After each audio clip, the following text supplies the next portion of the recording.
Hey guys, it's Wednesday, so it's time for the 10 and 10. So today it's going to be all about doing it on the stairs. So we're just going to get right, all you need is stairs. And you don't even need weights. I just grabbed like a really heavy book. So anything you can find around the house that has a little bit of heft to it, just grab that. All right? So we're first going to start with your foot up on like the second or third stair, okay?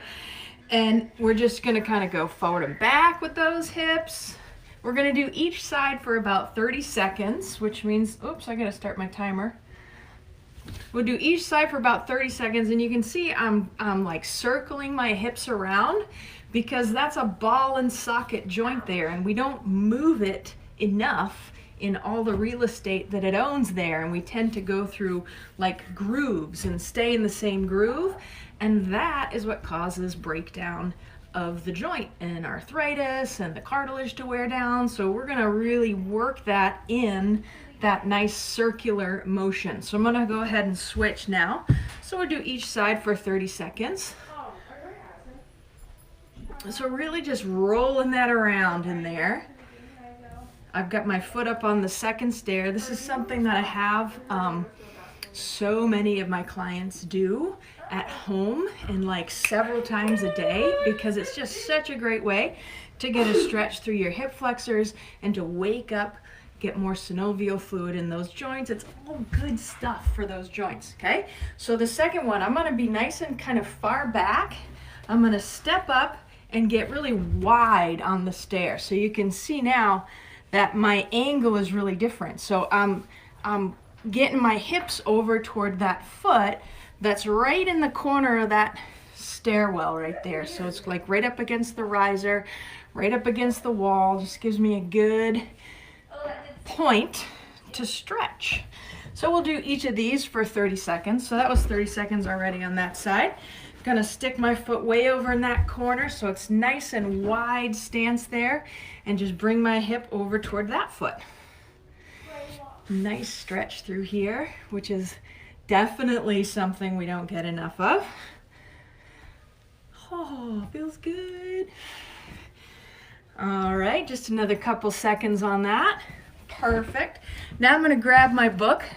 So this is actually one of my favorite books that I read this year, Tools of Titans. It's huge, so I just picked it up and I would read like one thing out of it every day. And it was really good. So I'm gonna put my right foot up on here. I'm gonna have the heavy book in my left hand, and I'm just gonna reach down. So I'm reaching down toward that step that my foot is not on. So it's below that, and I'm gonna come right up and open up. So reaching down here with that book, whoa, right up and open up. Don't fall down the stairs when you do this. So it's always nice to have a little railing to hang on to. Reaching down and lifting up. We're gonna do a minute on each side of these. And this really gets a great stretch through the back of that hip, the whole back of that leg. And then we're making the upper back help us out a little bit. So it's we're getting into a good full body move there. So now, just gonna switch hands with my book.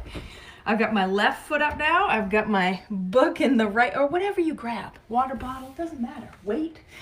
Reach down and then up and out.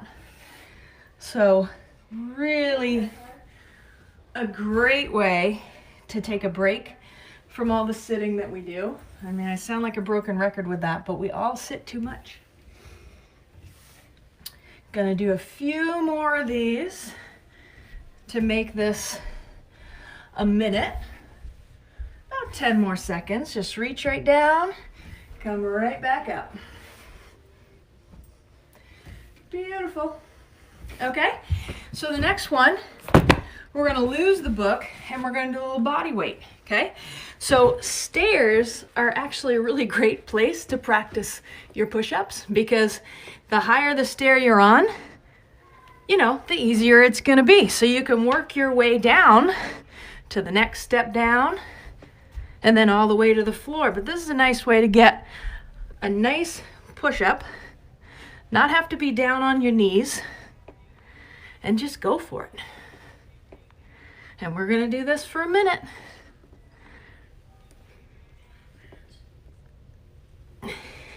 Now, when you're doing these, you wanna make sure that your back isn't arching. You wanna keep your stomach muscles pretty tight on this. One thing that I often tell people to do is just keep your thighs and your butt muscles kind of squeezed and engaged. And then it's hard to lose and be floppy through the back when you do it that way. We'll do that for a few more seconds. Nice. All right, so next one, I'm gonna go ahead and stand on the first step, okay? And then I'm gonna go reach down and come back up. So this angle might not be the best, so I'm gonna just describe what I'm doing. So I'm taking my left foot and I'm kicking it back in the air, okay? And I'm really hinging from this hip. So I'll turn that way so you can see a little bit better what I'm doing. Here we go. Really getting into that leg. My left foot is not touching the ground at all. I'm staying balanced on my right foot, kicking that leg right back. Okay, we're gonna go ahead and do the other side. So we'll do this side for a minute. I'm just gonna angle it so you can see me. If you're doing this at home, you don't have to do the angle. But this way you can sort of see the direction a little bit better. Nice. Again, I'm just on the first step there. Tapping this foot. You can tap this foot back on the floor if you want to, or you can go a little bit higher with it, or you can just alternate that. Just doing it.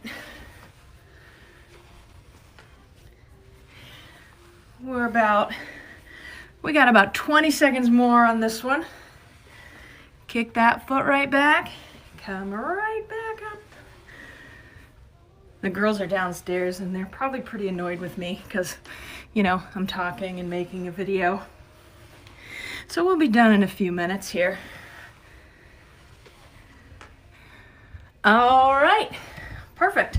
Okay, we're gonna get back down and do a little body weight on the stairs. So what I'm gonna do is bring my hips down and then kick them right back up. So hips down, almost a little push up there, and then stick them right back behind. Hips down, little push up, right back behind. So I'm coming into a plank really, and then dropping my hips a little bit below the plank. Almost feels a little bit like cobra, yoga kind of move.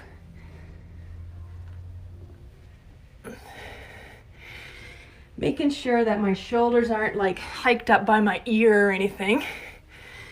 My ears, so you keep your shoulders down, kind of engaged. We're almost there, people. I was gonna do this outside today, but it's freezing. So here we are, inside on the stairs. All right, guys, we got 2 more exercises to go. I'm gonna go ahead and grab the book again. So now what I'm gonna do is open right up onto the stairs. So I'm sideways to the stairs, then the foot that's going up is now pointing up the stairs. This foot's still parallel. I'm gonna bring the book down and then bring it up nice and high. Bringing it down, bringing it up nice and high.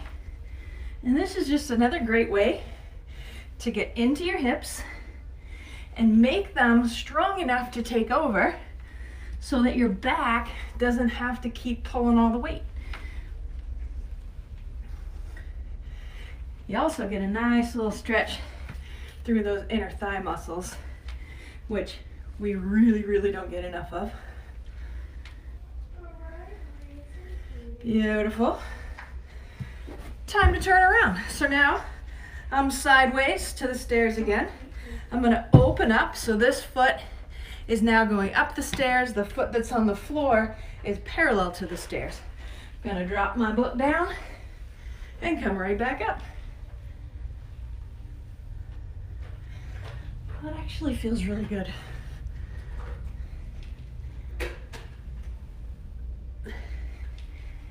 Nice.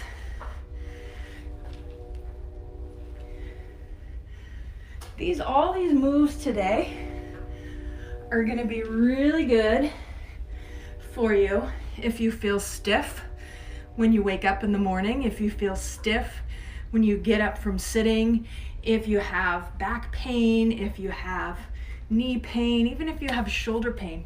All these moves today are designed so that you're making your hips start to take the load. That's why we've got these big butts. So making your hips start to do the work that they're supposed to do. We flatten them out, we get them all tired when we sit too much. These are just great ways. Take 10 minutes to wake them up. All right, guys, see you next time.